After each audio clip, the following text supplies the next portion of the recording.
Video ini adalah video khusus yang mana kita akan bahas satu set soal penalaran matematika dari salah satu bimbel, dan biasanya soal-soal yang dirancang oleh bimbel ini 90% tuh mirip sama soal UTBK SNBT yang asli. Jadi buat teman-teman pejuang UTBK, pastiin dulu teman-teman nanti simak video ini sampai habis ya, jangan di skip-skip. Tapi sebelum simak video ini, ada baiknya teman-teman download dulu link yang udah saya sematkan di kolom deskripsi dan coba dulu soalnya sendiri. Ya, setelah itu langsung aja di sini kita sama-sama simak pembahasan berikut. Nah, ini kan soal penalaran matematika itu soal yang berbasis teks atau soal cerita ya. Jadi, sebenarnya supaya kita cepat untuk menganalisisnya, langkah pertama, kalau kita diberikan teks seperti ini, baca dulu ke soalnya. Kayak soal nomor 1 nih. Yang ditanya ini langsung jarak terdekat dari C ke E. Baru mundur kita baca informasi di soal. Nah, ini ada teks buat soal nomor 1 sampai nomor 4. Ya. Gambar di bawah ini adalah peta jalan suatu kota yang meliputi kota A, B, C, D, E, dan F. Tiap kotak itu merupakan persegi. Jadi kita anggap aja satu satuan ya. Nah, kalau jalan lengkung dari A ke B dan jalan miring dari kota B ke C serta dari B ke E, ini jalan tol. Ya, dan jarak terdekat dari kota A ke kota F itu 90 km. Intinya kita ditanya jarak dari C ke E. Ya. Oh iya, sebelum nonton, teman-teman jangan lupa like, share, dan subscribe dulu ya. Kalau teman-teman rasa video ini bermanfaat. Langsung aja di sini ya, kita lanjut lagi. Untuk titik C ke titik E, berarti jarak terdekatnya itu kita ambil dari jalan tol aja gini ya, yang miring ini. Nah, kita cari ini berapa satuan. Anggap aja lah satu kotaknya itu satu satuan. Jadi lihat dulu gerak segitiga yang ini ya, yang saya gambar. Nah, yang di bawah itu kan kita anggap satu petak satu satuan dulu biar gampang. Nah, anggap aja ini, yang ini tuh 2 ya. Yang ini 1. Berarti kan dari C ke B itu akar 5 ya. Nah, terus udah gitu yang segitiga ini. Nah, segitiga yang ini. Nah, lihat yang ini satu kotaknya saya anggap satu satuan. 1, terus udah gitu yang tegaknya ini 4. Ya, jadi si segitiga yang ini pakai Pitagoras itu kita bisa ngitung panjang sisi miringnya berapa tuh. Akar dari 4 kuadrat tambah 1 kuadrat, akar dari 17 ya. Ini akar 17. Ya. Kalau segitiga yang ini akar 5, kalau yang atas itu akar 17. Nah, tapi kan ini kan masih dalam satuan petak gitu ya. Kita belum tahu jarak aslinya gimana. Nah, supaya kita bisa tahu jarak aslinya, di sini kita hitung dulu jarak dari kota A ke F. Katanya kan 90 km nih. Nah, 90 km ini itu tuh 3 petak ya. Berarti kan kalau 3 petak itu 90 km. Nah, berarti kalau misalnya setiap satu unitnya atau satu petaknya berapa? Ya bagi 3 aja gitu ya. Ya 30 km kan. Nah, itu yang ditanya tuh jarak terdekat dari C ke E. Nah, titik C-nya di sini, titik E-nya di sini. Berarti jarak terdekatnya ya tinggal kita kaliin aja unit per petaknya dikali jumlah dari jarak CB tambah BE gitu ya. Jarak terdekat dari C ke E itu kan ada akar 5 plus akar 17 gitu ya. Nah, ini kita kaliin sama unit per petaknya ya, atau jarak per satu petaknya. Ini kan berarti kan dari 30 nih satu petaknya. Ini 30. Ini 30 gitu. Nah, berarti akar 5 tambah akar 17 kita kali satu petaknya itu 30 ya. Nah, supaya cocok kayak di pilihan, si 30-nya pindah aja ke depan kayak gini ya. 30 kali akar 17 ditambah akar 5 km. Ada nggak jawabannya?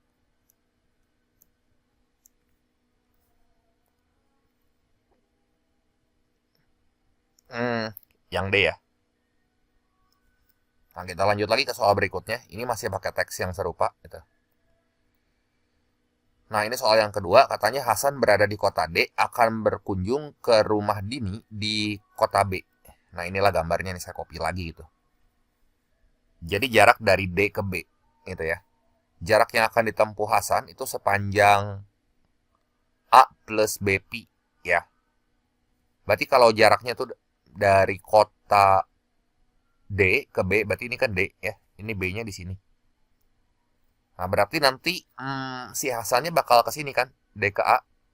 Dia jalan dulu ke sini tuh 30, sorry. Ini ya, ini saya merahin nih. Ke sini tuh 30. Terus D ke A gitu ya, ke kota A lebih dulu. Nah, ini informasi di soal nih. D ke A. Nanti pertanyaannya sih A plus B gitu ya. Terus kan dia kudu nempuh jarak dari kota A ke kota B. Yang bentuknya tuh seperempat lingkaran nih. Saya bikin seperempat lingkarannya nih ya, buat nebelin aja tuh. Ya. Ini bagian seperempat lingkarannya nih. Nah, tuh. Berarti kita hitung si jarak yang saya kasih tanda warna merah gitu ya. Berapa tuh? A plus B. Berarti dari D ke A dulu 30 ditambah 30 berapa tuh? 60 ya. Ditambah setengah dikali keliling satu lingkaran. Jadi setengah kali keliling lingkaran tuh 2 PR kan. Kok setengah lagi, seperempat, sorry. Itu seperempat lingkaran kan. Seperempat kali 2 PR. Nah, si jari-jarinya berapa nih? Jari-jarinya ini kan. Tadi dari A ke F tuh 90 ya. Berarti jari-jarinya ya ini 90 gitu radiusnya. Kan kalau kita terusin mah itu teh satu lingkaran. Nah, nanti ini duanya kita coret. Ya. Nah, ini jadi jaraknya tuh. Ya. Jadi sama dengan 60 ditambah setengah pi dikali jari-jarinya kan 90. Jadi kalau kita hitung ini 60 ditambah 45 pi. Nah, dikasih tahu di soal jarak yang ditempuh Hasan itu sepanjang A plus B kali pi gitu. Ya ini kan modelnya udah sama nih, 60 tuh jadi A-nya, si 45 jadi B-nya gitu. Jadi ini A, ini B ya. Ini kan. Berarti yang ditanya karena A plus B, ya udah aja 60 tambah 45 sama dengan 105 gitu ya.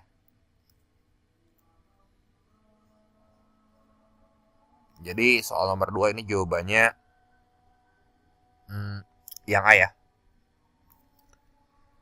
Soal nomor 3 di sini berdasarkan jawaban pada nomor 2, jika kecepatan di jalan biasa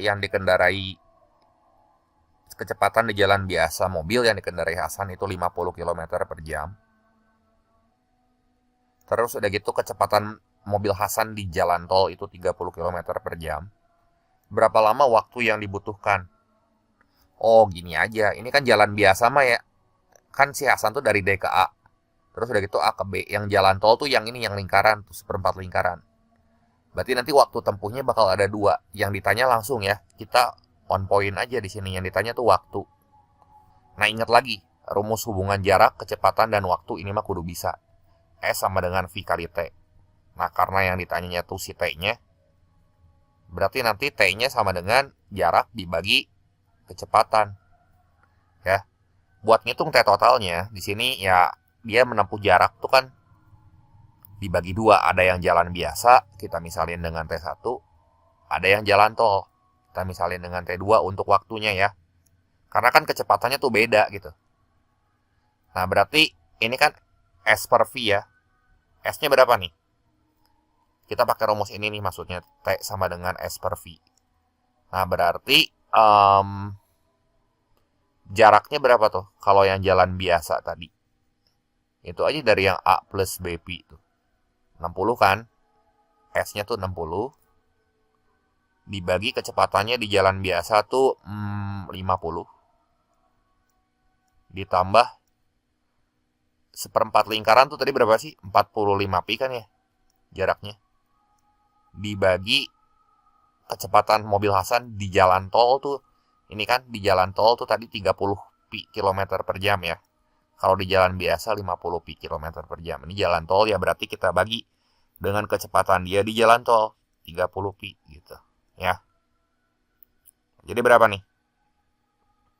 Ya ini kalau kita hitung kan 1,2 ditambah berapa nih? 45 bagi 30 tuh ya 1,5 ya. Ya udah, berarti nanti di sini T totalnya itu kan udah dalam unit jam tuh. T totalnya jadi 2,7 jam. 2,7 jam. Ya. 2,7 jam berarti ya kita kaliin aja sama 60 menit ya. Kalau 2 jam tuh, 2 jam kita kali 60 menit berapa nih? Jadi gini loh. 2,7 jam kan ini 2 jam ditambah 0,7 jam. 1 jam tuh 60 menit. Kalau 2 jam ya 120 menit ya. 120 menit ditambah 0,7 tuh berarti kalau kita kali 60 ini 42 menit gitu ya. Jadi 2 jam 42 menit gitu ya. Oh biarin aja ini dalam 2 jam kita. Karena di pilihan gandanya dia mau dalam 2 jam, nggak dalam menit gitu. Jadi 2 jam 42 menit gitu ya. 2 jam 42 menit. Ya, berarti jawabannya ini yang D ya. Terus berdasarkan jawaban pada nomor 3, kalau misalnya Hasan berangkat dari kota D pada pukul 7.35, oh ya kita tambahin aja, ini kan jam 7.35 dia berangkatnya nih. Sampai di kota B pukul berapa gitu. 07.35 ditambah 2 jam 42 menit, berarti kita tambahin 02, ini 42 gitu. Nah kalau ditambahin berapa nih? 7, ini 7, berarti 0977 kan nggak ada nih. Kita ubah dulu aja. Ini kan 77 menit tuh 1 jam 17 menit ya. Jadi ya ini bisa kita ubah jadi jam 9 ditambah 1 jam tuh jadi jam 10 ya. Ini jam 10 lebih 17 menit gitu. 10.17. Jadi jawabannya ini yang C ya. Jelas ya? Nah ini soal cerita case yang kedua nih sekarang. Soalnya gini. Sebuah perusahaan distribusi minuman punya 3 jenis jus dalam kemasan botol bla bla bla lah ya. Yang ditanya di sini berapa banyak pilihan berbeda untuk jumlah paket sehingga ketiga jus ini terbagi rata gitu ya, terbagi rata. Gimana nih cara ngerjainnya? Pokoknya di sini berarti kita harus baca lagi ya ke si soalnya. Katanya apel itu ada 720 botol. Ya ini saya tulis dulu aja deh ya di bawah sini. Nomor 5. Itu apel. Atau di sini aja ya yang enakan gitu nulisnya.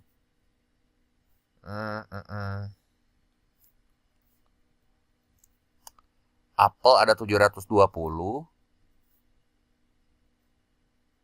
Mangga 864. Jeruk 1080. Nah yang ditanya banyak pilihan berbeda untuk jumlah paket. Bentar saya mikir dulu ya. Berapa banyak pilihan berbeda untuk jumlah paket sehingga ketiga jus terbagi rata atau tanpa sisa. Katanya dia di sini mau dikemas ke dalam paket promosi. Setiap paket berisi jumlah botol dari masing-masing jenis jus yang sama banyak. Oh ini nih, ini keywordnya ya. Setiap paket berisi jumlah botol dari masing-masing jenis jus yang sama banyak. Nah di sini kan buat soal nomor 5 ya. Kebayang nggak ya? Ini apel itu ada 720. Terus mangga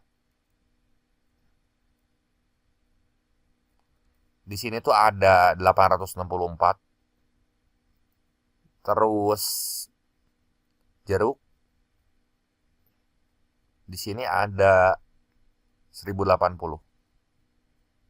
Nah, ini tuh mau dikemas ke dalam paket-paket promosi. Ya, saya gambar deh paket-paket promosi itu kayak gini misalnya ya. Nanti bakal ini paket promosi ya, ini kotak-kotak. Terus katanya setiap paket nanti dimasukin ke dalam dus-dus gede. Ya, ini paket 1, ini paket 2 gitu. Ya. Yang ditanya banyak pilihan berbeda. Ya, intinya mah ini bakal diisi sama jus apel, jus mangga, jus jeruk, ini sama banyak gitu ya. Kayak gini. Nah, di paket yang kedua juga sama. Ini apel, mangga, sama jeruk. Ini apel, mangga, sama jeruk. Udah gitu dimasukin lagi ke dalam dus gede. Nah, itu kayaknya informasi buat soal berikutnya. Ya, umpamanya ya ini di packing ke dalam dus yang gede gitu. Diapain ya? Ini pilihan berbeda. Berarti ini kudu bisa dibagi sama bilangan yang sama nih. Oh, ini mah soal KPK FPB nih. Apel tuh kan 720. Nah, kalau 720 di sini kita faktorin aja dulu. Ya, biar gampang 720 sih berapa komposisinya nih? Ini ya, saya pindahin ini ke bawah, saya kasih spasi gitu biar nggak liar ya. Apel, mangga, jeruk, kita cari aja dulu FPB-nya di sini. 720 tuh biar gampang gini aja deh ya, 72 kali 10. Ya, 72 kali 10. 72 tuh kan sebenarnya mah 36 kali 2. Ya. Berarti kalau kita faktorin ya, 36 kali 2 tuh berarti ini 2 kuadrat. 4 kali 3 kuadrat gitu ya. 4 kali 9. 4 kali 9. 36. Oh, ininya 2 pangkat 3, 8 kali 9 gitu. Nah, kalau 10 mah 2 kali 5 kan. 2 pangkat 1 kali 5. Berarti ini kan faktornya tuh jadi kayak gini nih. 2 pangkat 3 kali 2 pangkat 1 tuh jadi 2 pangkat 4 kali 3 pangkat 2 kali 5 gini. Terus kalau misalnya mangga ada 864. 864 tuh berapa sih ini? 144 kali 6. Ini tuh berarti 12 kuadrat kali 6. 12 tuh kan 2 kuadrat kali 3 nih. Iya nggak sih? Ini kan 2 kuadrat kali 3. Nah, ini dikuadratin gitu. Kalau 6 mah 2 kali 3 ya. Jadi berapa nih? Pelan-pelan ngitungnya ya. 2 kuadrat dikuadratin itu 2 pangkat 4. Terus kali lagi 2, jadi 2 pangkat 5 atau gini. Dikali yang 3-nya kan 3 kuadrat kali 3 ya 3 pangkat 3 ya. Coba 2 pangkat 5 tuh 32 kali 3 pangkat 3 tuh 27. 2 kali 7 belakangnya 4. Udah cocok sama 84, oke. Nah, kalau 1080 ini mah 36 kali 30 ya. Berarti di sini 36 kali 10 kali 3. Coba kita faktorin nih, jadi gimana nih? Nah, ini berarti 36 tuh 6 kuadrat. 6 kuadrat tuh berarti 2 kali 3. 2 kuadrat kali 3 kuadrat. Kalau 10, 2 kali 5. Ini 3. Jadi gimana nih? Ini tuh sama dengan berapa tuh?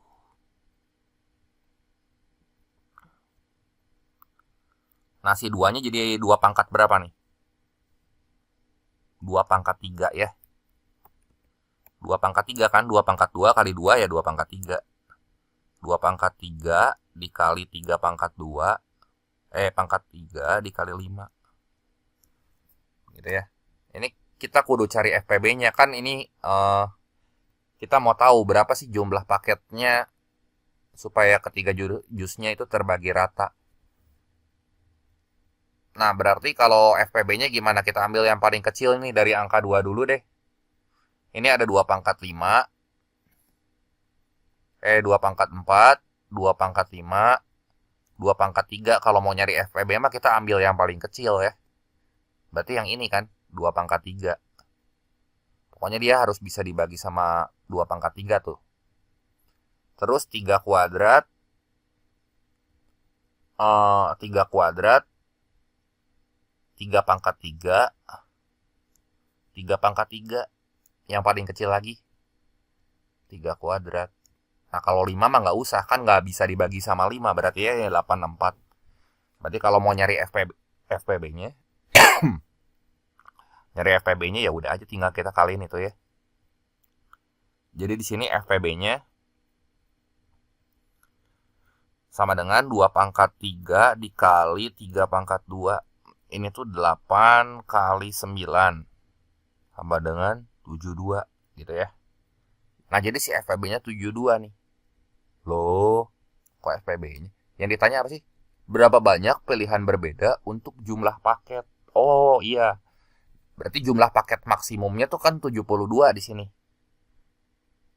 Nah ini di sini ya, saya bikin ya. Tadi FPB-nya kita udah dapat nih 72. Berarti jumlah paketnya jumlah paket ya, bukan jumlah botolnya nih. Jumlah paket maksimum promosinya itu tuh ngejawab soal nomor 6 sebenarnya. FPB tuh ya, jumlah paketnya kan 72.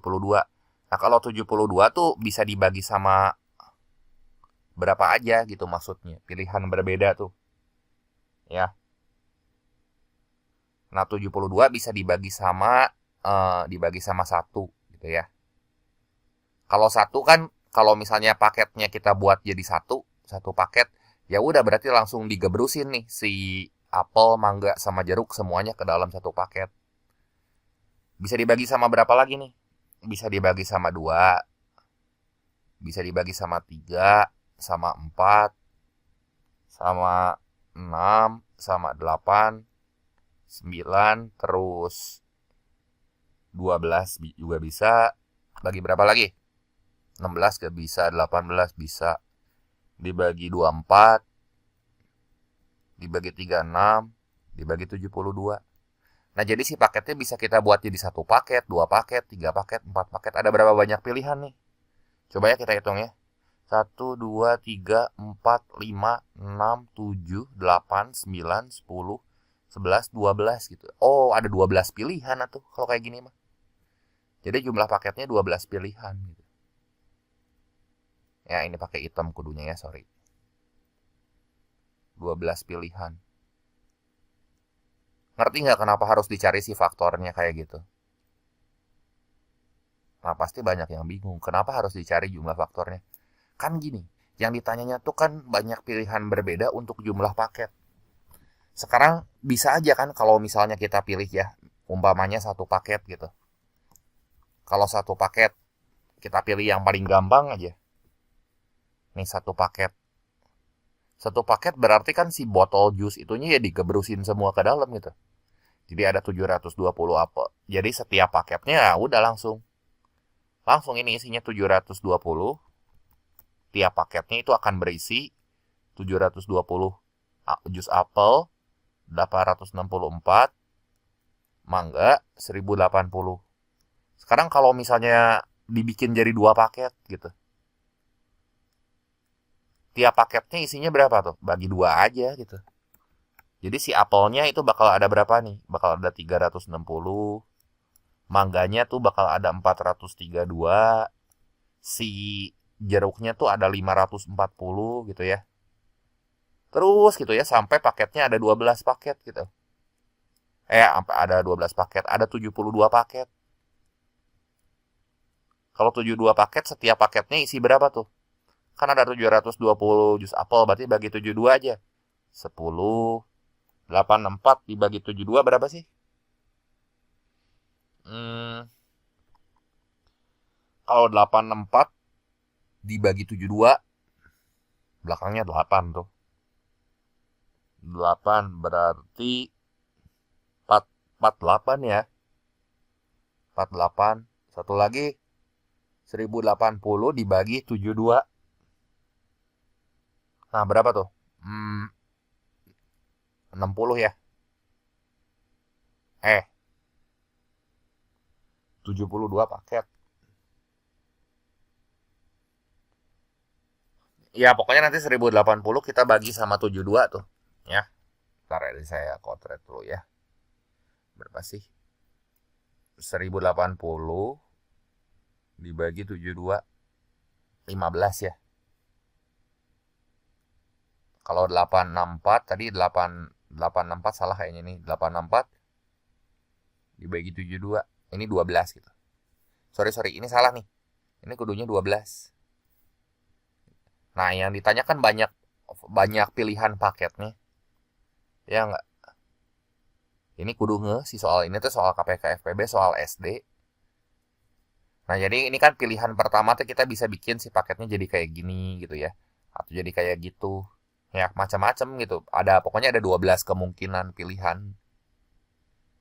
Jadi nomor 5 mah jawabannya yang C gitu ya. 12. Terus tentukan jumlah maksimum paket promosi yang dapat dibuat tanpa sisa botol. Tanpa sisa botol ya berarti habis semua ya. Ya di sini aja jumlah paketnya kan 72, yang maksimumnya berapa? Maksimumnya kan 72 ya. Gitu. Jadi nomor 6 juga langsung kejawab nih yang C. Nah, sekarang lihat soal nomor 7. Perusahaan mempertimbangkan memakai setengah dari jumlah paket maksimum. Nah, ini kita butuh data ini nih teman-teman. Ya. Butuh setengah dari jumlah paket maksimum. Berarti gimana nih? Nah, ini saya copy aja dulu ya sini ya. Jumlah paket maksimum setengahnya. Kalau setengahnya, berarti kan ya maksimum 72 ya. Jangan-jangan kayak gini deh. Tadi maksimum kan 72 paket nih.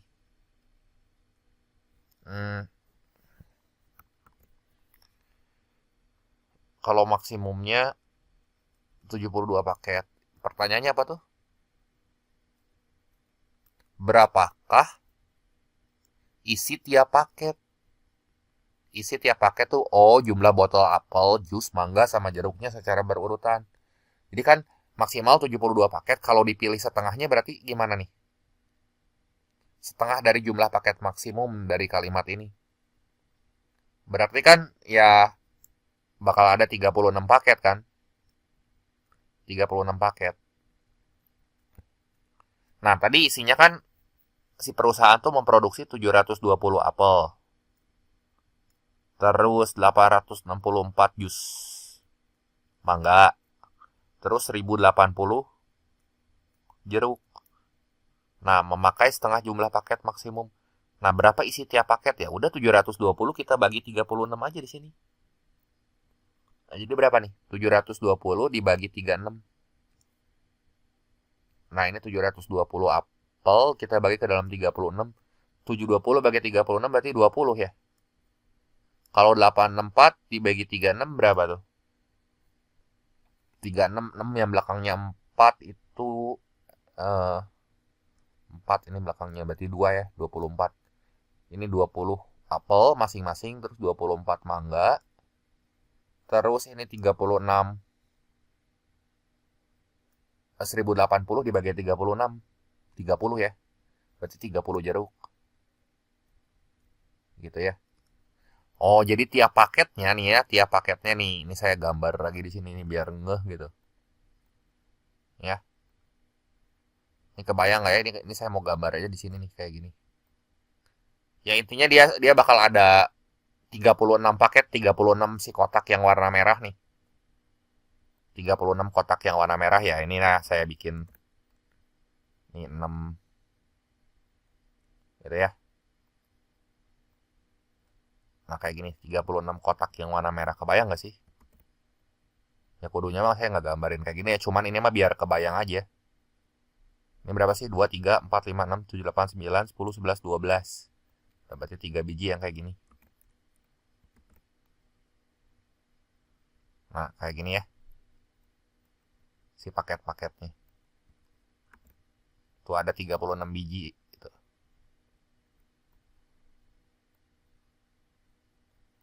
Ada 36 paket gitu ya, masing-masing tuh isinya ya di sini 20 biji apelnya. si mangganya ada 24. Jadi satu kotak gini nih. Satu kotak ini tuh ada 20 mangga, 20 apel, 24 mangga, 30 jeruk gitu ya. Kayak gitu jumlah botol. Oke, oke, oke. Berarti di sini oke. Ini paketnya bakal ada 36 biji. Tapi nggak mungkin ya kayaknya kalau buat dusnya kan nggak ditanya dia paketnya aja, paketnya tuh ada 36 nih. Nah, 36 biji ya berarti kayak gini gitu. Isinya masing-masing 20, 24, 30. Masing-masing kotak ya. Ini mah saya gambarin tuh kayak gitu biar kebayang aja gitu ya. Nanti kalau tesnya jangan digambar, buang waktu itu namanya. Jawabannya yang D ya. Nah terus nomor 8, perusahaan ingin mengemas paket-paket tadi ke dalam dus besar. Sehingga setiap dus berisi jumlah paket yang sama. Oh, dus besarnya tuh yang warna biru gitu ya. 36 paket kan. Nah sekarang setiap dus berisi jumlah paket yang sama tanpa sisa.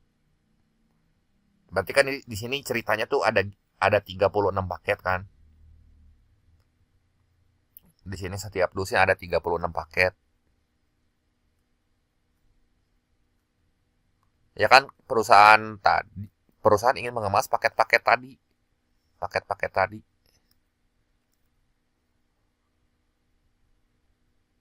Ke dalam dus besar gitu ya. Yang ditanya berapa jumlah dusnya. Jadi paket-paket tadi tuh kayak gini. Maksudnya mah. Ini teh bakal ada 24 apel setiap paketnya ya. Terus 24 mangga. Terus 30 jeruk. Coba syarat pertama nih. Setiap dus berisi jumlah paket yang sama. Terus tiap dus memuat lebih dari 100 botol tapi kurang dari 200 botol. Nah ini berarti kalau kita anggap ya botolnya itu sama semua gitu. Minumannya ini itemnya. 24 apel, 24 mangga, 30 jeruk. Ini tuh berapa botol sih? 44 tambah 30 ini kan 70 botol. 70 botol lagi. 74 botol maksudnya.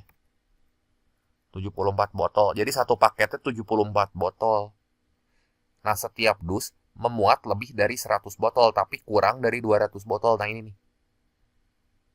Memuat lebih dari 100 botol tapi kurang dari 200 botol. Terus jumlah dus sekecil mungkin. Berapakah jumlah dus besar yang harus dibuat? Oh ya udah aja ya. Ini kayak gini. Pilihannya tuh kan ada 12 dus besar tuh. Yang A 12 dus besar. Ya kalau 12 dus besar berarti ya setiap dusnya berapa paket nih? Setiap dusnya berapa paket? Kalau 12 dus gitu.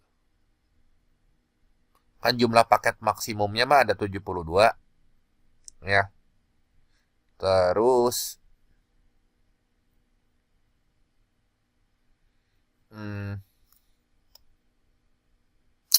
kalau 12 dus besar berarti kan jumlah paket maksimum tuh ada 72 paket. Jadi setiap dus itu 6 paket. Ya enggak? Ini pilihannya. Kalau yang B kita coba-coba aja. 18 dus. Berarti tiap dus 4 paket. Kebayangkan kan kudu 72 jumlah maksimumnya ya paket-paket yang tadinya ya. Terus kalau misalnya 24 dus, jadi tiap dusnya berapa paket? 3 paket. Kalau misalnya 36 dus, tiap dus 2 paket.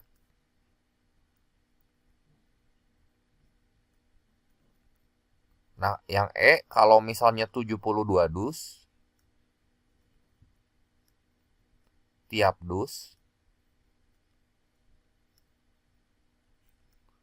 itu satu paket.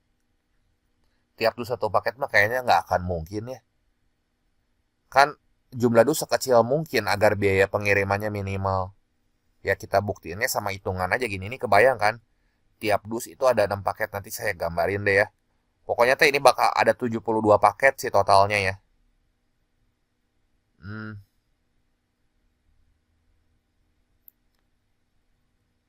Perusahaan ingin mengemas paket-paket tadi ke dalam dus besar. Pokoknya ada 72 paket.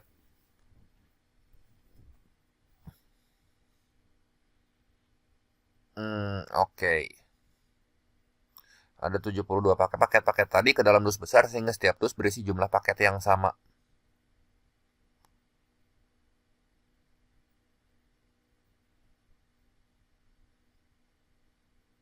Paket-paket yang tadi, berarti paket yang itu setengah jumlah paket maksimum yang ini nih. Oh, gini aja teman-teman ya. Kan setengah jumlah paket maksimum yang dimaksud sama soalnya ini kadang-kadang bikin ambigu ya. Karena sekarang gini, lihat gerak.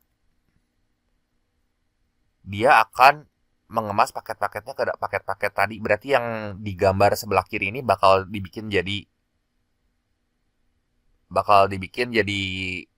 paket-paket kecil dalam dus gitu maksudnya ya. Karena kalau 12 dus, jadi tiap dus ini berapa botol lagi, berapa paket nih? 3 paket kan? Karena ini totalnya tuh ada 36 paket nih. Paket ini tuh si kotak-kotaknya tuh ada 36 biji. Ya ini kalau kita hitung ada 36 biji. Jadi tiap dus ini tuh 3 paket. Kalau 18 dus, tiap dusnya 2 paket kan.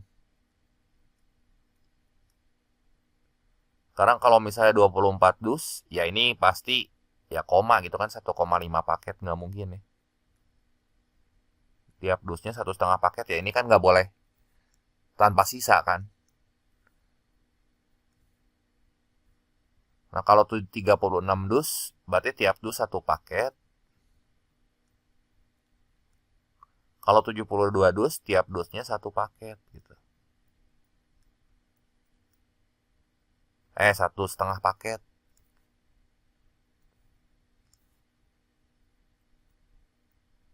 Ini setengah paket juga kan berarti kan nggak mungkin ya. Kan tanpa sisa. Nah berarti pilihan yang mungkin kalau nggak A, B sama D.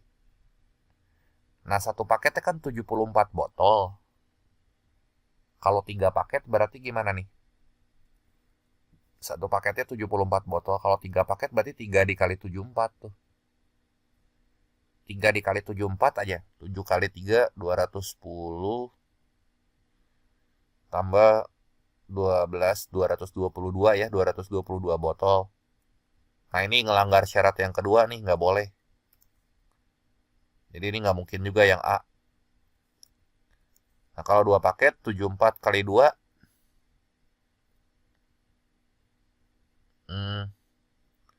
74 kali 2 berapa tuh?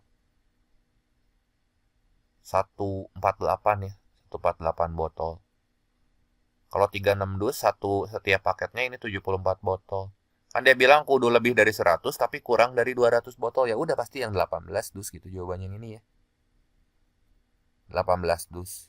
Jadi maksudnya gini loh, kalau saya gambar ya. Tiap dusnya tuh 2 paket. Nah ini tuh jadi nanti 2 paket tuh. Ini dus-dusnya. Ini 1 dus tuh. Ini 8. Nah ini kayak gini. Terus ini 2 dus gitu ya. Ini 3 dus gitu. Kebayang kan? Ya pokoknya mah setiap dusnya isinya kudu 2 paket. Berarti jumlah dus besar yang harus dibuat berapa nih? Ya 18 dus gitu. Gitu. Jadi jawabannya di sini yang B ya. Jelas ya? Soal yang ke-9. Mario di sini punya 4 kotak yang berisi kelereng. Dia kasih nama kotaknya A, B, C sama D. Intinya yang ditanya di sini jumlah semua kelereng Mario ya. Oh ya udah coba kita lihat ya. Kelereng yang dia miliki terdiri dari 3 warna yaitu hijau, putih sama merah gitu ya. Hijau, putih sama merah. Coba ya kita gambar aja dulu deh biar kebayang di sini. Jadi gini maksudnya ya. Anggaplah ini satu kotak gitu. Ya. Si kotak ini tuh nanti isinya ada 3 jenis kelereng. Kan tiap kotak terdiri dari beberapa warna, kecuali kelereng pada kotak D warna hijau semua. Nah, ini ada kelereng warna merah. Ini saya gambar aja ya. Terus ada kelereng warna putih. Putih pakai ini deh ya, gambarnya pakai biru. Cuma nanti saya warnain aja. Satu lagi ada kelereng warna hijau gitu ya. Hijau. Hijau tuh. Kita gambar deh ya. Nah, ginilah ceritanya mah. Dia punya 4 kotak. Nah, ini saya gambar ya. Kalau gini mah nggak jelas yang mana yang warna putih ya. Coba kita kasih warna dulu aja. Ini saya copy aja ya. Ini merah. Ini hijau. Nah, yang biru itu dianggap aja warna putih gitu ya. Nah, kan katanya dia tuh punya 4 kotak kayak gitu. Nah, yang ditanya jumlah semua kelerengnya berapa biji gitu ya. Bayang nggak yang ditanya kan jumlah kelerengnya doang. Ini saya gambar dulu. Sebenarnya nggak harus ya, kalau tes jangan digambar. Ini kan saya ngejelasin aja biar ngeh gitu. Kecuali kotak D katanya hijau semua. Kotak D mah hijau semua ya, berarti kalau digambar kayak gini lah. Nah, nih kotaknya kelereng kotak A. Ini kotak B gitu ya.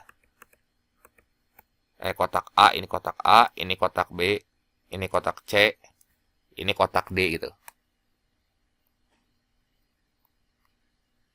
Saya gambarin kayak gini ya buat ngebantu analisisnya aja supaya nanti teman-teman kebayang gitu.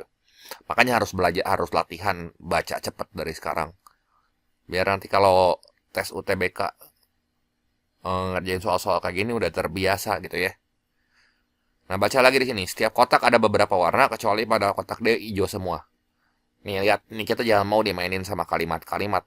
Jumlah kelereng selain dari kotak A itu 92. Berarti selain dari kotak A kan, kotak apa aja tuh?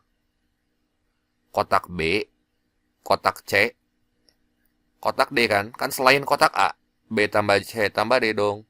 Ini jumlahnya kudu 92. Terus gimana lagi? Jumlah kelereng selain dari kotak B 90. Selain kotak B, berarti selain kotak B, kotak A tambah kotak C tambah kotak D itu 90. Terus jumlah kelereng selain dari kotak C 82. Selain kotak C berarti kotak apa aja tuh? Kotak A, B tambah D 82 gitu. Dan jumlah kelereng selain dari kotak D itu 96, berarti kotak A tambah B tambah C itu ada 96. Ya kali ya, ini masa kita suruh eliminasi yang kayak gini, empat-empatnya. Nah, jangan dieliminasi ya kayak gini. Nah, soal kayak gini kan sistem penilaian UTBK tuh IRT ya. Kemungkinan besar jawab soal-soal yang modelnya kayak gini poinnya tinggi gitu. Ini kita coba jumlahin aja semua nih. Si A kan ada 3 biji, betul nggak? A itu ada 3 biji. Kalau si B juga ada 3 biji, betul nggak? 1, 2, 3. Si C ada 3 biji ya. 1, 2, 3. Si D-nya juga ada 3 biji kan? Berarti kalau kita tambahin semua kan ini nanti jadi 3 kali A tambah B tambah C tambah D gitu. Kudu sama dengan berapa nih? Tambahin nih 90 tambah 92 tambah 6. Ini 0. Ini 1. 9 kali 3 27 ya. 27. 360 nih. Jadi 3 kali A tambah B tambah C itu 360. 360 gitu ya. Nah, yang ditanya tuh si A plus B plus C plus D-nya doang. Jumlah semuanya kan. Di kotak A tambah B tambah C tambah D itu sama dengan 120. Ya kudu kebayang yang kayak gini ya. Soal-soal persamaan kayak gini kan sering banget keluar. Ini yang diprediksiin sama si Bimbel. Ini kan keluar tuh kemarin tuh. Di SNBT tahun 2025. Ya. Nah, terus udah itu dia ngeprediksiin lagi kayak gini ya, kemungkinan besar BC ada lagi, soalnya harus bisa. Soal nomor 9 di sini jawabannya yang D. Nah, terus udah gitu, jika perbandingan jumlah kelereng hijau di kotak A, B, C, sama D itu 2 banding 1 banding 3 banding 4. Nah, lihat ini. Perbandingan jumlah kelereng hijaunya doang gitu ya. Kelereng hijaunya doang. Nah, maka jumlah semua kelereng hijau yang dimiliki Mario sebanyak berapa? Nah, ini kebayang nggak harus kayak gimana? Kita lihat aja dulu sini ya. Ini kan perbandingan jumlah kelereng hijaunya. Ingat loh jumlah kelereng hijaunya, berarti kan di sini teh 2. Kalau di gambar ini itu 2, ini 1, ini 3, ini 4 gitu. Bukan semua kelereng. Nah, supaya gampang, maka kita cari dulu di sini. Di kotak D itu tuh kelereng hijaunya ada berapa biji? Berarti informasi yang kita perlu di sini adalah jumlah kelereng selain dari kotak D, supaya kita tahu jumlah kelereng kotak D-nya berapa gitu. Nah, A berarti kan kita pakai persamaan yang ini nih. Iya enggak? A plus B plus C 96. Nah, sebelumnya kan kita udah dapat nih. A plus B plus C itu 96. Nah, dari persamaan yang di atas tuh A plus B plus C plus D, itu teh 120. Nah, berarti kan kalau segini 96, si D-nya kita tahu dong berapa isinya. Jadi 96 tambah D sama dengan 120. Ya udah, berarti si D-nya nanti kita dapat berapa nih? 24 gitu. Ya. Berarti ini kan 4 itu jadi 4 itu angka pembandingnya 24. 4 supaya jadi 24 kali berapa nih? Kali 6 kan? Kali 6. Jadi nanti ini kali 6. Semua gitu ya. Ini juga kali 6. 3 kali 6 berapa tuh? 18. 1 kali 6 berarti 6. 2 kali 6 12. Ya ini tambahin aja. Nah, ini kelereng hijaunya nih semua. Ya ini kelereng hijau. Kelereng hijau. Jadi 12 tambah 6, 18 tambah 18, 36, 36 tambah 24, 60 ya.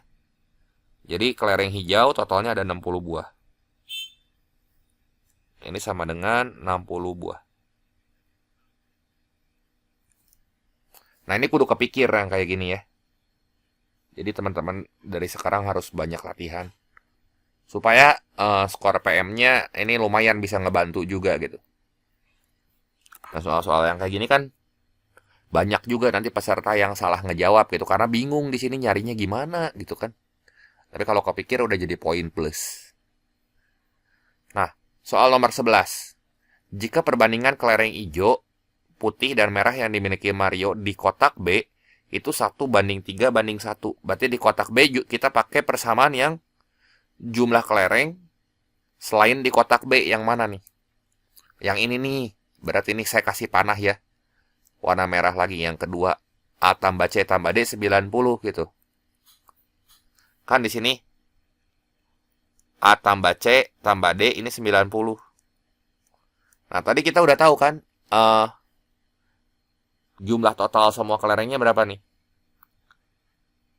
A tambah B tambah C tambah D kan 120. Nah, ini berarti kalau digabungin A tambah C tambah D, ini bisa langsung kita ganti sama 90 gitu. Jadi 90 tambah B, ini sama dengan 120. Nah, jadi si B-nya tuh ada 30 kelereng. Di kotak B-nya ada 30 biji si kelerengnya. Ya, perbandingannya kelereng hijau, putih, dan merah itu 1 banding 3 banding 1. Jadi gini nih. Nah, kelereng hijaunya ini saya gambar aja di sini ya. Ceritanya gini.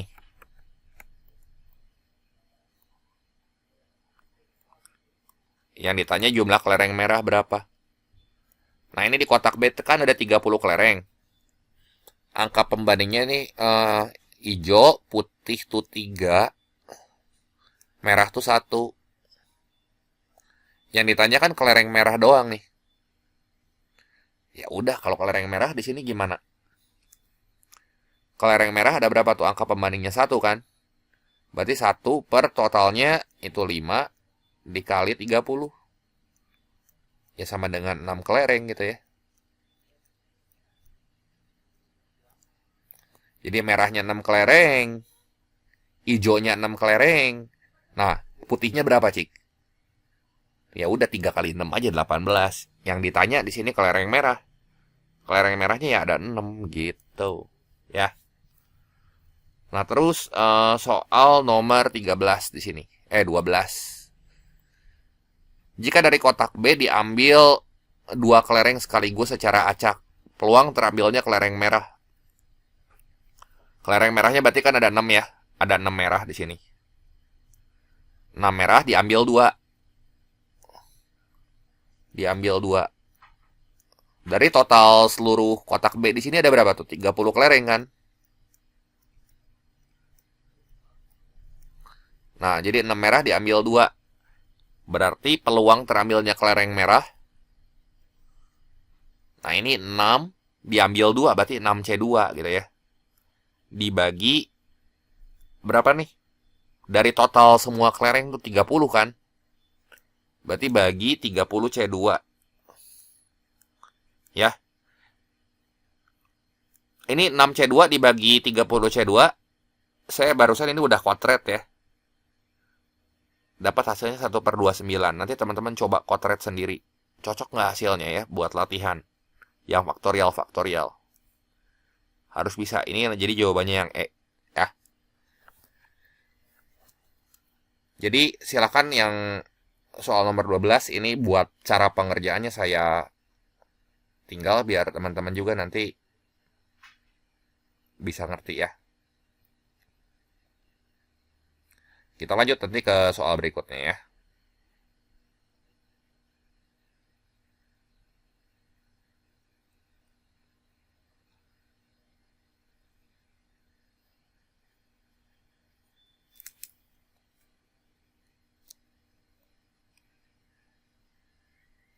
Soal nomor 13.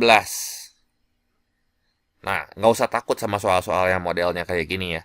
Biasanya kalau soal ada gambar tuh gampang. Kalau ada gambarnya. Nah, di sini ada teks buat soal nomor 13 sampai 16. Ceritanya gini. Sebuah menara lampu T yang sangat tinggi berada di sudut sebuah taman kota yang datar. Budi dengan tingginya 1,8 berdiri sejauh 24 meter di depan menara tersebut. Di sisi lain menara dipasang sebuah gerbang megah berbentuk persegi panjang PQRS. Berarti ini nih si gerbangnya tuh yang ini nih. Gitu ya. Ya intinya mah itulah gerbangnya nih. Ini saya warnain aja deh. Si gerbangnya pakai warna pink nih.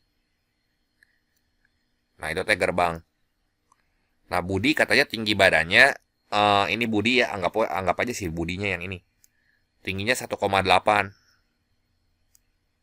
Berdiri sejauh 24 meter. Berarti 24 meter tuh seginilah.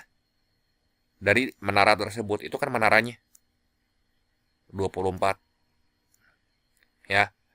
Terus di sisi lain dari sebuah menara, di sisi lain dari menara dipasang sebuah gerbang megah berbentuk persegi panjang PQRS yang disangga oleh 2 tiang vertikal tepat di titik G dan H seperti tampak pada gambar.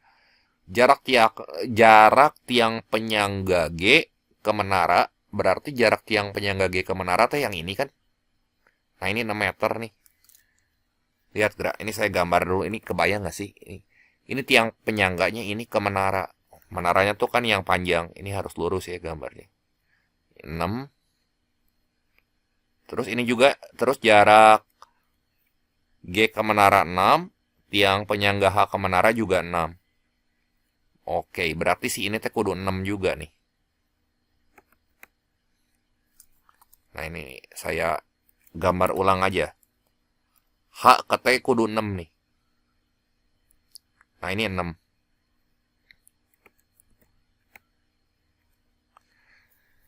Terus gerbang tersebut juga memiliki lebar sisi atas 6. Lebar sisi atas yang ini kan, ini 6 nih. Oh ya udah berarti yang ini juga 6 dong. Si segitiga yang GH ini. Tapi nanti dulu nggak usah mikir gimana-gimana, yang ditanyanya kan itu panjang bayangan budi. Ya. Nah, ini berarti kebayang nggak di sini teh ada segitiga yang panjang sisinya semua sama-sama 6, segitiga sama sama sisi di sini. Ya, itu saya kuningin. Terus lebar sisi atas, tinggi vertikal atau sisi sampingnya itu 6 ya. Gerbang itu punya lebar sisi atas 6, tinggi vertikalnya 4. Tinggi vertikal teh berarti yang PR kalau nggak QS. Nah, ini kita ngebedah si soalnya kayak gini. Ya. Ini PR atau QS, ininya 4 gitu. Nggak usah pusing gitu. Terus tiang penyangga tempat gerbang itu menempel punya ketinggian 12 meter dari tanah. Berarti ini kan 12 meter nih. Kalau kita petakan yang ini teh 12 meter. Nih, ini saya gambar nih. Nih yang hijau nih, dari G ke P itu 12 meter nih. Nah, ini kan teks berantai. Ujung-ujungnya di sini yang ditanya itu tinggi menara lampunya berapa? Ya, berarti T. Ya, dengan panjang bayangan budi 6 meter. Nah, panjang bayangannya tuh yang ini 6. Berarti lihat gak ya, ini kalau saya misalin ini X. Ya, ini Y. Lihat segitiga yang YTX nih. Saya gambar nih YTX. Jadi biar nggak belit sama gambarnya, saya pisahin. Fokus aja lihat yang ditanyanya apa nanti kalau tes mah. Saya sengaja memang gambarin gini, jadi biar analisisnya gampang ya, pelan-pelan aja diurainya. Tapi kalau tes aslinya nanti langsung fokus ke soalnya. Pakai segitiga yang mana? Yang Y XT. Kenapa pakai segitiga yang itu? Karena yang dikasih tahu panjang bayangan budi gitu. Panjang bayangan soal gini kan sering banget nih keluar. Panjang bayangan budi. Berarti ini anggaplah si budinya. Berarti harus ada hubungannya sama data-data tentang budi di situ. Ini 1,8 kan? Nah, ini saya pengen pakai warna merah aja ya. Ini 1,8. Yang ini tuh 6. Ini tuh 24 gitu ya. Panjang ini 24. Yang ditanya tinggi menaranya tuh yang ini. T aja saya misalin. Berarti kan sebangun tuh. Ya, segitiga yang kecil sama segitiga yang besar. Segitiga yang kecilnya yang ini deh. Nah, lihat gerai yang bawah ya, sisi tegaknya dulu. Sisi yang tidurnya dulu. Nah, kalau misalnya segitiga kecil mah 6.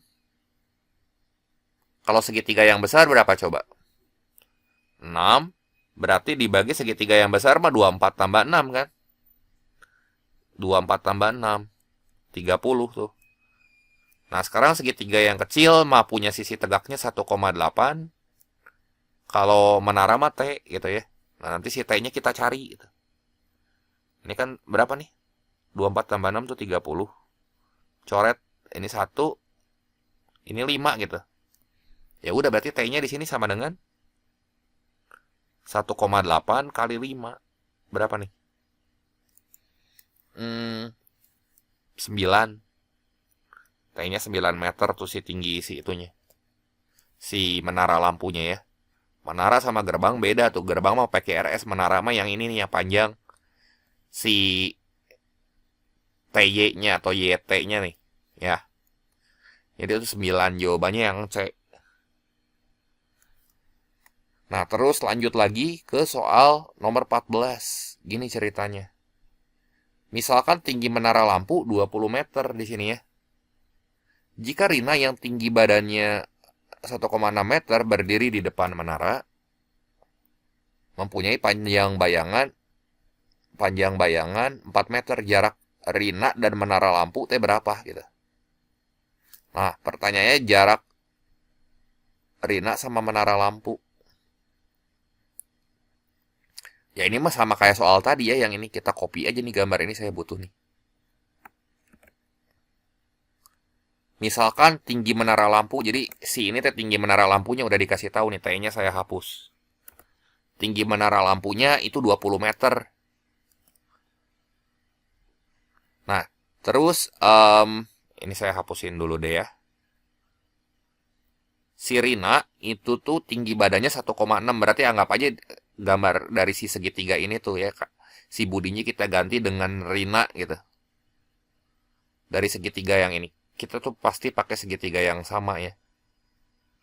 Cuman ini saya petain ke sini. Si Rinanya punya tinggi badan 1,6. Nah, ini tinggi badan si Rina tuh. Panjang bayangannya 4. Ini kan panjang bayangannya. Berarti jarak jarak Rina dan menara lampu segimana?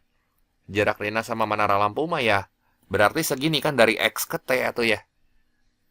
Dari X ke T nih. Set segini.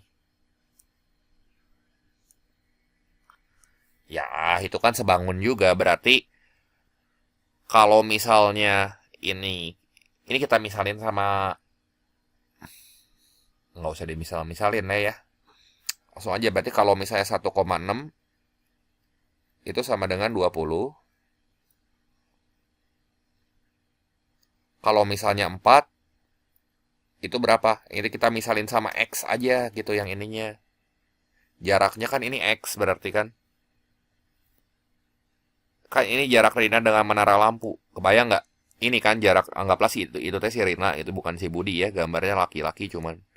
Nah, ini X gitu. Nah, jaraknya tuh berarti X. Jadi kalau 1,6 sama dengan 20, kalau 4 mah kudu sama dengan 4 tambah X gitu. Ya. Jadi gimana nih? Ini kali silang aja kan huruf X-nya mah ada di sini kan. Jadi 1,6 dikali 4 tambah X sama dengan 20 kali 4 tuh 80. Nah, ini gampang nih dibagi. Ini coret, ini jadi 50. Nah, berarti di sini kita tinggal cari si X-nya. 4 tambah berapa ya hasilnya 50? Berarti 50 kurang 4, ya 46 meter nih. Ya, 46 meter. Sorry, ini saya gambar dulu. 46 meter berarti jawabannya di sini yang D gitu, ya. Nah, coba kita lihat lagi soal berikutnya. Nah, di sini misalkan tinggi menara lampu tuh 18 meter. Oke, tinggi menara lampu di sini 18. Nah, ini tuh tinggi menara lampunya 18. Yang ditanya panjang bayangan sisi atas gerbang. P aksen, Q aksen. P aksen, Q aksen tuh yang ini kan. Nah, ini kan kayak gini.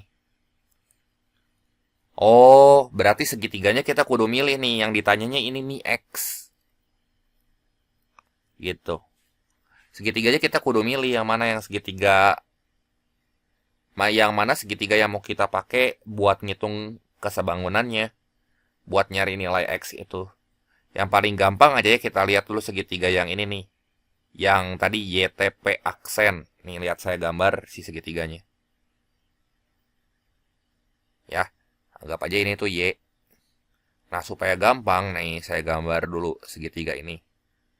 Si YTP aksennya. Kebayang ya, ini saya petainnya tampak muka gitu. Tampak muka supaya teman-teman jelas. Ini kan kalau dipetain mah ini Y-nya. Ini T-nya. Terus ini P aksen. Satu lagi segitiga yang ini nih, yang di bawah. Tuh, yang TQP aksen. Itu segitiganya segitiga sama sisi sih saya yakin. Ya. Sorry, ini segitiganya gorengnya. Jelek.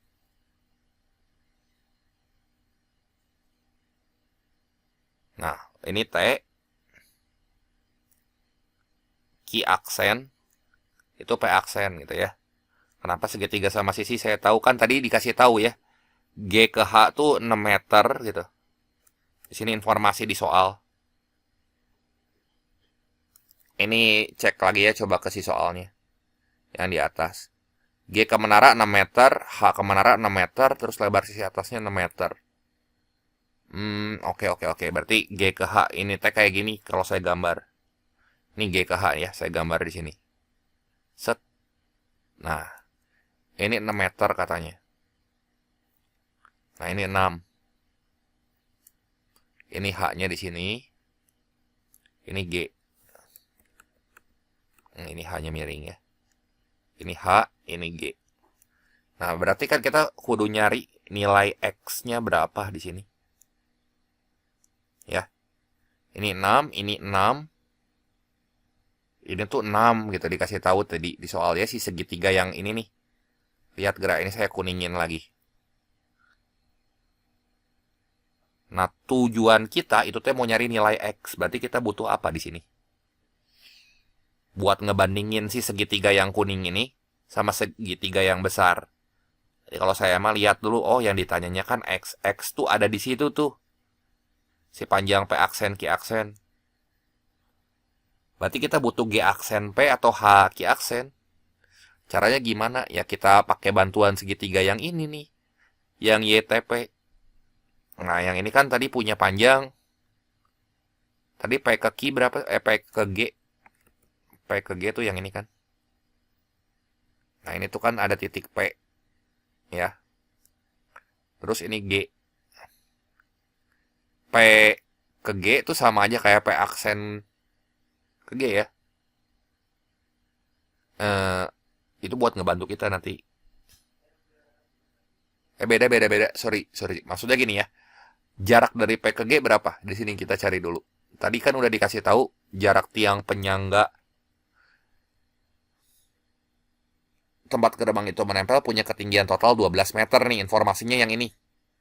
Tiang penyangga tempat gerbang itu menempel punya ketinggian total 12 meter dari tanah. Jadi si ini T P ke G-nya 12.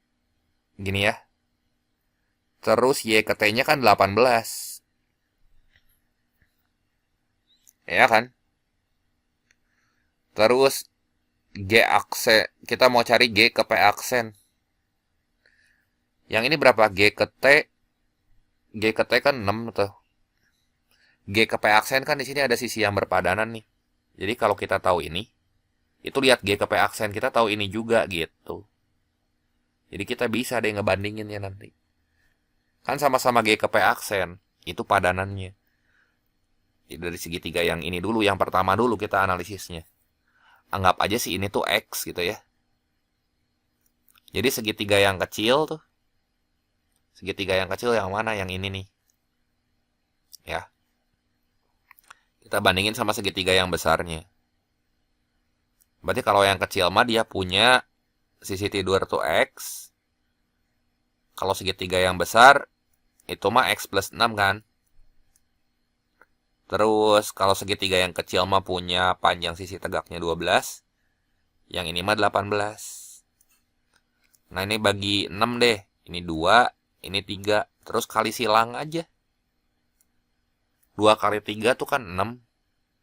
Sama dengan 2X ditambah 12. 2 kali 3. Salah kali silang ini. Salah kali silang. Saya salah ngelihatnya kemana wae ya. Jadi 3X sama dengan 2X ditambah 12. Ya kalau sambil UTBK harus fokus ya soalnya yang diliatin, jangan ngeliatin kemana aja. Nanti malaweng gitu ya. Nanti 2X-nya pindah ke kiri, jadi 3X kurang 2X itu kan X. Ya kan? Nah, X-nya tuh sama dengan 12. Nah, berarti si ini teh 12. Nah, ini 12 ya. Yang ini 12. Si P aksen G itu 12. Jadi yang ini teh 12 juga. Nah, bandingin sekarang segitiga kecilnya sama segitiga besar di gambar yang kedua. Di gambar yang kedua, segitiga kecil punya panjang tuh 6 ya. Berarti 6 per yang besarnya berapa tuh? Yang besarnya 6 tambah 12, 18 kan? Kalau segitiga kecil mah 6, segitiga besar mah 18. Ya nggak? Terus lihat yang HG-nya. Yang HG-nya 6, yang ini mah X. Oh ya jelas aja X-nya 6, X-nya 18. Bener kan saya bilang segitiga sama sisi itu 18. Karena yang atas tuh 6, 6, 6 panjangnya. Pasti yang bawahnya juga sama sisi gitu. Jadi ini 18. Terus total segini dari T ke Q aksen juga itu tuh kudu 18 gitu. Nah yang ditanya kan panjang bayangan sisi gerbang, sisi atas gerbang, si P aksen, Q aksen. Ya udah dapat tuh X-nya 18 di sini. Ya. X sama dengan 18. Jadi jawabannya di sini yang D gitu ya. Sekarang soal nomor 16. Misalkan tinggi menara lampu 18. Ini saya pindahin ke atas, kayak butuh informasi yang di atas ya. Panjang bayangan sisi samping gerbang yang punya tinggi 4. Berarti panjang bayangan sisi samping tuh yang ini ya. Si R aksen P R aksen yang ininya berapa gitu. Panjang ininya berapa. Tadi kan tinggi menara lampu 18. Panjang bayangan sisi samping gerbang, yang sisi samping gerbang tuh yang ini kan gerbangnya tadi. Sisi sampingnya tuh yang ini 4. Ah ya udah aja di sini ya, kita biar gampang nyarinya. Kita pakai bantuan segitiga ini aja nih. Ya. Kayak kan kita butuh si segitiga ini lagi. Ya. Berarti yang ini nih.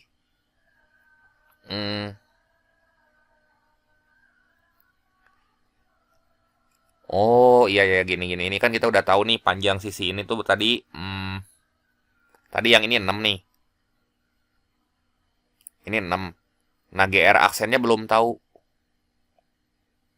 Oke. Jadi nanti kita pakai bantuan segitiga yang ini nih teman-teman. Lihat gerak ini saya gambar dulu ya. Ini segitiga yang ini. Ini Y ya. Nah, ini tuh. Sampai R aksen doang gitu. Bayang nggak? Tadi kan kita udah dapet nih panjang P aksen G. P aksen G itu udah tahu kan? P aksen G itu 12 meter. Berarti segini kan 12 meter nih. Nah, ini 12 meter. Nah, panjangnya kan tadi 18 dari T ke P aksennya. Nah, sekarang kita cari R aksen G. Pakai segitiga yang YTR aksen. Nah, ini saya gambar lagi segitiga siku-sikunya gini. Ya. Nah, ini Y, ini T, ini R aksen. Biar gampang. Nah, lihat yang ini, si R ke bawah, itu kan berapa nih tadi? Dari G ke P kan 12. Karena kan jarak tiang ke gerbang atas tuh 12. Terus lebar si gerbangnya 4. Berarti selisihnya tuh 12 kurang 4. Di sini dari G ke R tuh, ini kalau saya gambar, ini tuh 8 gitu ya. G ke titik R tuh 8. Nah, kenapa harus pakai segitiga yang ini? Supaya kita tahu GR aksennya berapa gitu. Ya, ini tuh 8 segini. Ya, nanti kan kita harus nyari ini nih. Si X-nya berapa nih? Ini yang jadi X-nya. Tinggi menaranya mah kan tadi udah tahu. Tinggi menaranya kan ini 18. Ya. Terus yang ini mah 6 gitu. T ke G. Ya, pakai kesebangunan lagi aja ya di sini ya. Segitiga yang kecil sama segitiga yang besar. Jadi kalau segitiga yang kecil mah sisi tidurnya tuh X. Yang besar mah X tambah 6. Terus sisi tegaknya yang ini 8. Ini 18. Bagi 2 deh 4. Ini bagi 2 9. Terus kali silang nih. X kali 9. 9X gitu ya. Jadi 9X sama dengan 4X ditambah 24. Jadi 5X sama dengan 24. Si X-nya sama dengan 4,8 kan. 4,8 meter. Nah, itu teh si X-nya. Si X itu kan G R aksen. Ini 4,8 nih. Berarti ini 4,8. Kan dari G ke P mah lihat gerak gambarnya ya. Dari G ke P kan 12. Berarti kan yang ditanya P aksen, R aksen. Ya logika aja, lihat perhatiin gambarnya tuh. P aksen, R aksen ya tinggal 12 aja dikurangin 4,8. Ini kalau kita hitung kan berarti P aksen, R aksen sama dengan 7,2 meter gitu. Iya kan? 7,2 meter P aksen, R aksennya. Gitu. Jadi kalau kita jumlahin nih sisi yang ini Yang panjang itu tuh dari P ke T itu 18, 7,2 tambah nih 7,2 tambah 4,8 tambah 6 kan kalau kita tambah-tambahin semua hasilnya nanti jadi 18 gitu ya. Jadi jawabannya di sini yang C. Jelas ya? Itu mah kudu bisa. Nah, sekarang kita lanjut lagi ke soal berikutnya. Nah, soal nomor 17, ini ada teks buat soal nomor 17 sampai 20. Koperasi Merah Putih ini merupakan koperasi simpan pinjam. Koperasi tersebut memberikan bunga pinjaman sebesar P% per bulan. Dan simpanan Q% per bulan. Oke, berarti di sini pinjaman tuh P itu ya, pinjaman tuh P. Pinjaman itu bunganya P, kalau simpanan sama dengan Q. Dengan sistem bunga tunggal, terus bunga simpanan 1% lebih rendah dari bunga pinjaman nih. Jangan mau dimainin sama kata-kata gitu. Pokoknya simpanan tuh kan Q. Itu 1% lebih rendah berarti ya dari bunga pinjaman, berarti bunga pinjamannya kan P. Kalau 1% lebih rendah ya kurangin 1.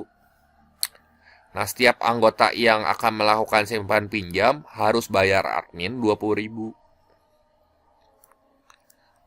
Jadi ada administrasi ADM-nya di sini. Admin ini 20.000 gitu ya. 20.000. Pak Yanto adalah anggota Koperasi Merah Putih. Dia pinjam uang 5 juta pada koperasi selama 6 bulan. Jika total uang yang harus dia balikin ke koperasinya 5.920.000, nilai P-nya berapa? Ya, kan sistem bunganya tunggal tuh. Ya logikanya aja dia pinjam. Ini pinjamnya berapa? Pinjamnya kan 5 juta. Ya. Balikinnya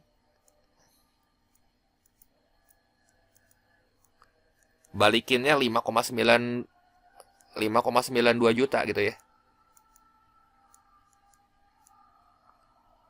Nah, kalau dia pinjamnya 5 juta, balikin 5,92 juta, berarti kan di sini ada admin sama bunga yang kudu dia bayar, ya nggak? ADM tambah bunga ya. ADM tambah bunga, berarti ya selisihnya kan, ya biar nggak pusing ini, yang balikinnya saya taruh di atas deh. Jadi dia kudu balikin 5,92 juta, tapi dia pinjamnya 5 juta gitu. Jadi admin sama bunganya, ya ini 920.000 kan. 5,92 juta dikurang yang 5, 0,92 juta gitu. 0,92 juta. Nah, adminnya kan 20.000. Jadi 20.000 ditambah bunga. Nah, ini sama dengan 920.000 gitu ya. 920.000. Nah, berarti kalau misalnya adminnya 20.000, bunganya belum tahu, tapi dia kudu balikin 920.000 gitu ya, si lebihnya. Bunganya berapa nih? Bunganya. Ya berarti kita kan tinggal cari selisihnya aja gitu ya. Bunganya pasti 900.000. 900.000 ini berapa lama tuh? 6 bulan kan? Per 6 bulan. Nah, yang ditanya total uang harus dia kembalikan. Ujuk-ujuk yang ditanyanya nilai P. Nilai P itu berarti pinjamannya berapa persen per bulan gitu kan. Per bulan. Karena P per bulan ya. P persen per bulan. Ya.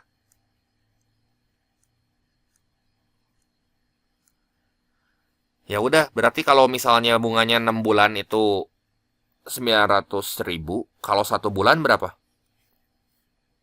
Ya 1 bulannya 150.000 kan. Nah, kalau ditanya persennya per bulan berapa ya bagi aja sama modal dia pinjem ya. Jadi di sini persennya kita bisa hitung.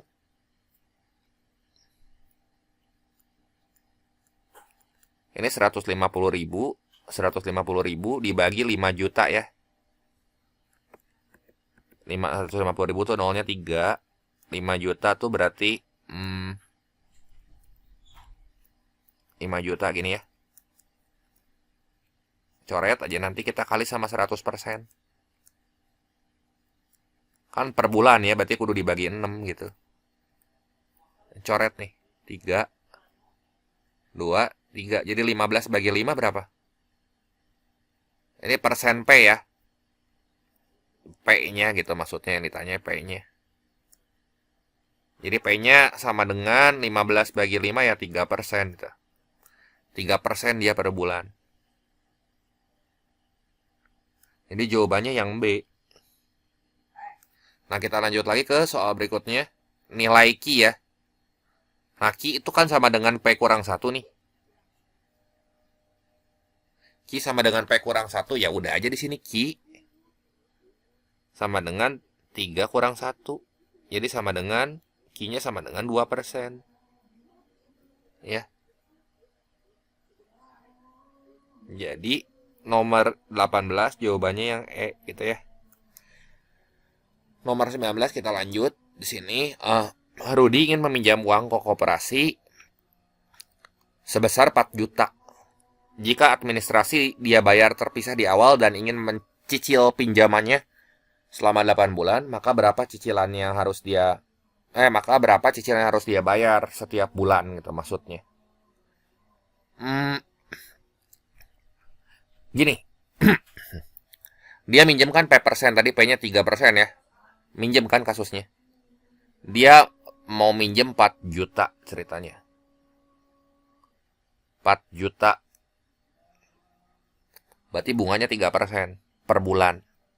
4 juta dia pinjem 8 bulan. Ya kan?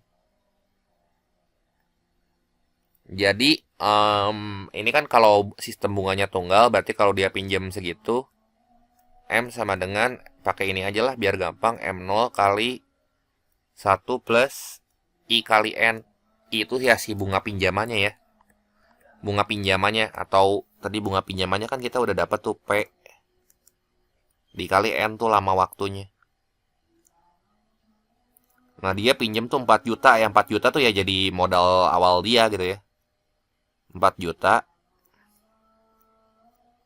dikali 1 ditambah, dia harus balikin sejumlah M gitu ya. Berapa persen sih? 3/100 ya. Kali N tuh waktunya nih, 8 bulan. Jadi M-nya sama dengan 4 juta dikali 24/100. Ini kan 3 kali 8 teh 24. 24 bagi 100 tuh 0,24. Ini 1 tambah 0,24 ya. 1 tambah 0,24 berapa sih? 1,24 kan? Gitu. Terus pertanyaannya cicilan yang harus dibayar sama Rudi tiap bulannya. Oh, jadi kalau per bulan di sini berarti nanti kita bagi sama 8. Berarti kalau cicilan per bulan, ini sorry ya, ini kecoret nih. Saya hapus dulu. Cicilan per bulan, ya si M itu bagi 8 aja. Ini dibagi 8. Ya, itu cicilan per bulan. Ya, itu kan udah sama total bunga kan. Ini dibagi 8. Nanti aja hitungnya belakangan biar gampang. Jadi kalau kita coret, ini 4 juta, jadi berapa nih? 500.000 kali 1,24. Berarti 6 di atas, 600.000. 620.000 nih pasti jawabannya. Mangga aja coba dihitungnya. 620.000 ada nggak? Ya, jadi ini opsi yang tepatnya yang A. Jelas ya? Administrasinya dia bayar terpisah, jadi uang administrasi mah udah dibayar gitu ya. Kita lanjut ke soal nomor 20.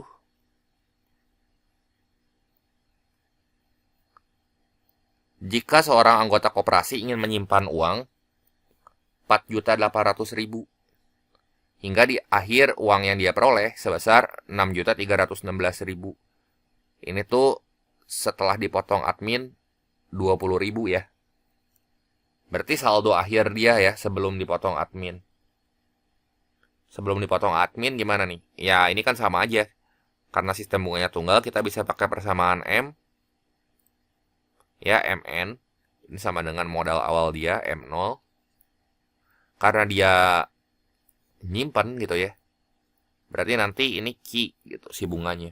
Atau interestnya tuh Q dikali N. N itu waktunya. Kan dia pengen uangnya jadi 6.316.000.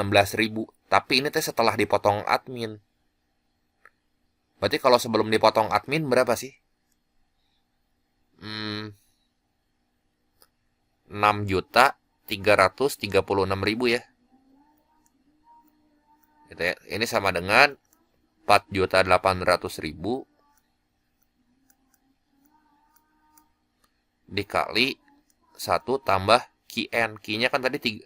Kalau bunga simpanan itu 2% kan. 2/100 kali N. Ya udah kita tinggal nyari N-nya aja di sini. BTW itu kenapa jadi 6.336.000?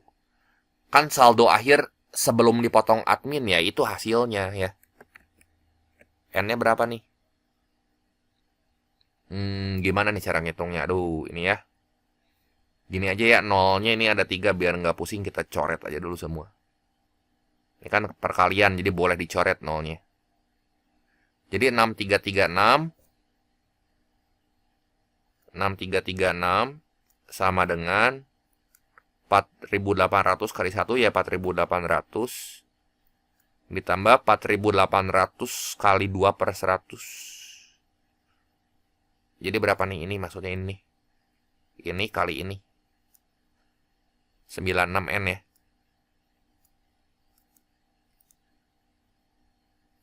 Ini berapa sih? Jadi 4.800-nya pindah ke kiri. 48 supaya jadi 63 tambah 1.500. Berarti ini 1536. Sama dengan 96N.